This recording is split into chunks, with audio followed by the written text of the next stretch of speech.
Hello everyone, हमारे YouTube channel अध्ययन समय में आप सभी का स्वागत है। आई होप आप सभी अच्छे होंगे। आपके लिए सीडीपी प्रैक्टिस सीरीज लेकर आई हूँ, जहाँ से कि डिफरेंट टीचिंग एग्जाम में क्वेश्चन पूछे जाते हैं और सीडीपी का सेक्शन जो है कॉमन पार्ट रहता है टीचिंग एग्जाम में। तो हम क्वेश्चंस के थ्रू जो है कॉन्सेप्ट्स को भी डिस्कस करते हुए चलेंगे और आज की वीडियो जो है वो फर्स्ट पार्ट है। तो चलिए वीडियो को स्टार्ट करते हैं। 1. अकॉर्डिंग टू प्याजे, ईगोसेंट्रिक इज प्याजे की थ्योरी के अकॉर्डिंग ईगोसेंट्रिक का क्या मतलब है? A option, environment is centre of knowledge. Environment जो है वो नॉलेज का सेंटर है, मतलब कि जो बच्चा है वो एनवायरनमेंट के थ्रू सीखता है। बट ये चीज़ जो है प्याजे ने नहीं बोली है। उन्होंने बोला है कि जो बच्चा है वो नॉलेज को कंस्ट्रक्ट करता है खुद लर्निंग बाय डूइंग के ज़रिए। तो ए ऑप्शन एलिमिनेट हो गया। B, child is the centre of the world and everything revolves around him. तो ईगोसेंट्रिक का मतलब ये होता है कि जो बच्चा है वो सोचता है कि वो जो है सेंटर है वर्ल्ड का और सभी चीज़ें उसके अराउंड ही घूम रही है। जैसा वो सोचेगा तो वो चीज़ सही होगी। तो वो दूसरे के पर्सपेक्टिव को जो है अंडरस्टैंड नहीं करता है ईगोसेंट्रिक में। तो बी स्टेटमेंट जो है वो करेक्ट है। सी, सेंसरी मोटर स्टेज, इसमें जो है रिफ्लेक्स एक्शन बच्चा करता है, तो सी भी एलिमिनेट हो जाएगा and D, none of this भी एलिमिनेट हो जाएगा। तो क्वेश्चन 1 का करेक्ट आंसर है option B, child is the centre of the world and everything revolves around him. Next question 2, to the RTE Act, admission of a child to a particular class is on the basis of। तो RTE Act के according बच्चे की admission जो है किसी भी class में कौन से बेसिस पर होनी चाहिए? तो A option, ability of child. B, age of child. C, socio economic status of child. D, education of parents. तो सेकंड का करेक्ट आंसर है option B, age of child.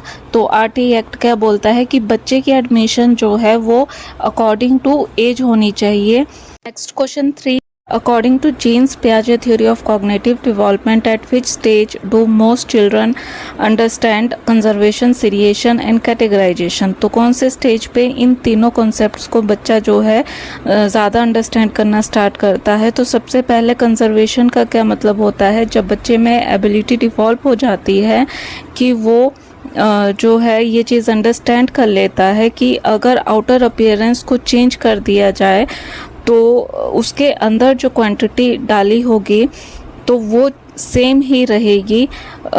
ये चीज़ जब उसमें डिवॉल्व हो जाएगी तो बच्चा जो है उसमें कंजर्वेशन का कॉन्सेप्ट वो अंडरस्टैंड करना स्टार्ट कर देता है।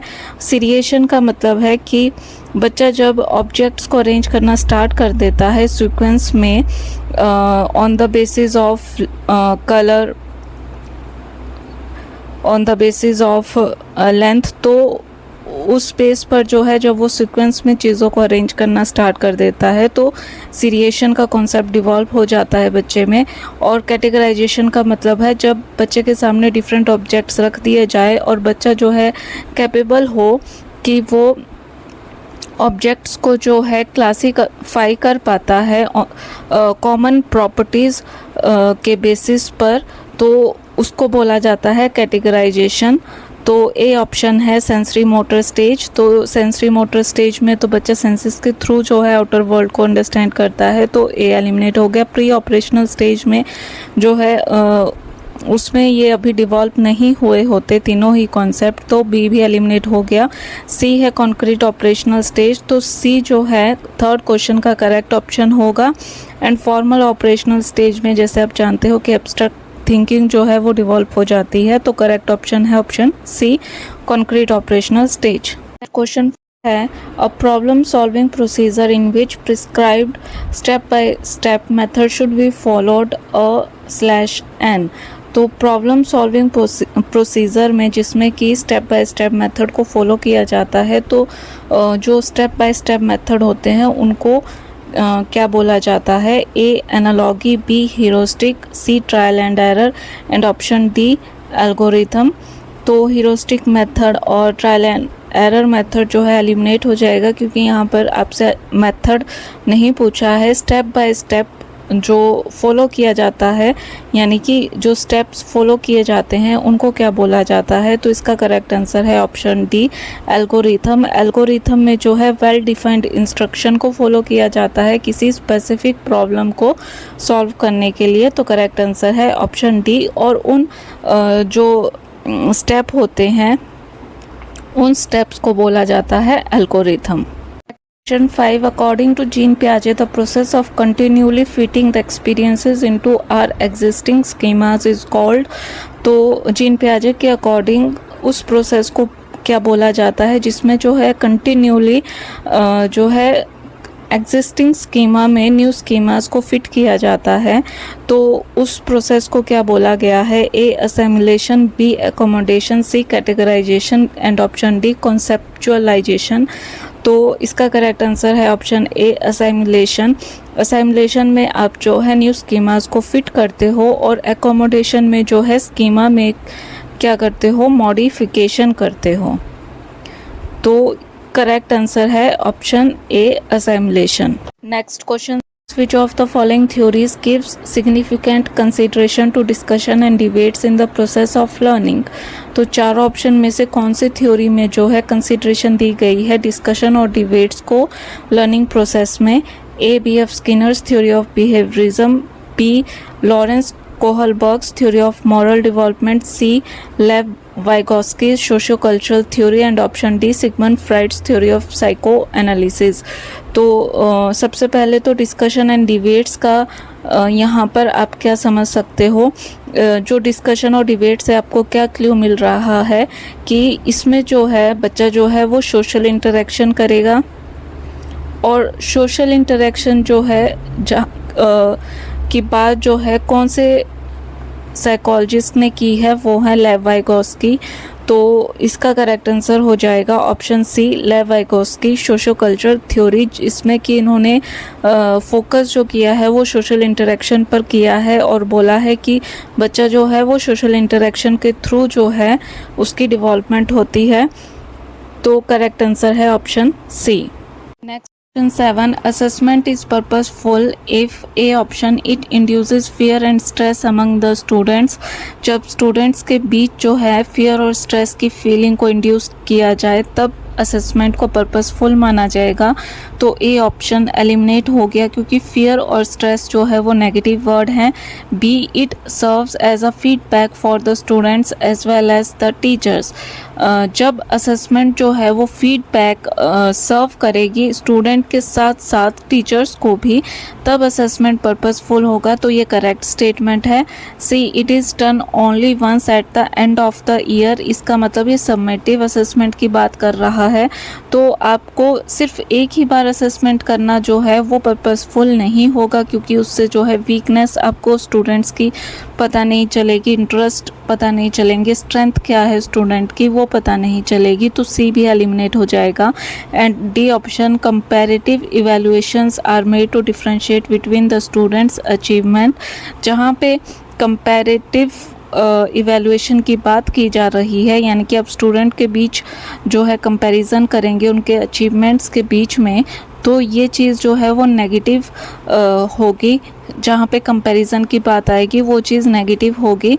तो डी भी एलिमिनेट हो जाएगा। क्वेश्चन 7 का करेक्ट ऑप्शन है option B, it serves as a feedback for the students as well as the teachers. Question, according to NCF 2005 the role of a teacher has to be A option authoritative, B dictatorial, C permissive, option D facilitative। तो NCF 2005 के according teacher का क्या role होना चाहिए? इसका correct answer है option D facilitative. Question 9. As a teacher who formally believes in social constructivist theory of Lev Vygotsky, which of the following methods would you prefer for assessing your students? तो as a teacher जो कि लेव Vygotsky की social constructivist theory में believe करता है, उसको इन चारों ऑप्शन में से कौन से मेथड को जो है प्रेफर करना चाहिए स्टूडेंट को असेस करने के लिए? Option A collaborative projects, B standardised test, C fact based recall questions, option D objective multiple choice type questions. तो क्वेश्चन 9 का जो करेक्ट आंसर है ऑप्शन ए कोलैबोरेटिव प्रोजेक्ट्स की बात जो है लेव वाइगोस्की ने की है। Question 10 which of the is a sensitive period pertaining to language development. तो लैंग्वेज डेवलपमेंट के रिगार्डिंग सेंसिटिव पीरियड आपको बताना है। 4 ऑप्शन में से A prenatal period, B middle childhood period, option C adulthood, option D early childhood period. तो sensitive period का मतलब है कि वो टाइम बच्चे का जहाँ पर कि वो बेस्ट टाइम पीरियड होता है कि जहाँ पर कि बच्चे में जो है कैपेबिलिटीज़ को डिवॉल्व किया जा सकता है और बच्चा जो होता है उस पीरियड के दौरान जो होता है वो क्विकली रिस्पॉन्स करता है इन्वायरमेंटल इन्फ्लुएंसेस के रिस्पेक्ट में, और साथ में जो है बच्चा जो है रिसेप्टिव होता है लैंग्वेज को लर्न करने के लिए, रिसेप्टिव नेचर का होता है लैंग्वेज को लर्न करने के लिए। और वो जो बच्चा होता है उस पीरियड के दौरान जो है वो साउंड वोकल साउंड को जो है अटेंशन पे करता है। लैंग्वेज डेवलपमेंट का मतलब है कि जहाँ पर वो साउंड को अटेंशन पे कर रहा है, वॉइस को अटेंशन पे कर रहा है। तो लैंग्वेज को किसी भी तरह से अटेंशन जब वो पे करता है तो उसको तब से जो है बच्चे की लैंग्वेज डेवलपमेंट होना स्टार्ट हो जाती है। तो सेंसिटिव पीरियड कौन सा है लैंग्वेज डेवलपमेंट के लिए? तो वो है अर्ली चाइल्डहुड पीरियड। क्वेश्चन 10 का करेक्ट आंसर है option D. Thank you so much for watching the video. Channel को सपोर्ट करने के लिए चैनल को लाइक करें, कमेंट करें, शेयर करें, सब्सक्राइब करें एंड बेल आइकन पर ज़रूर क्लिक करें।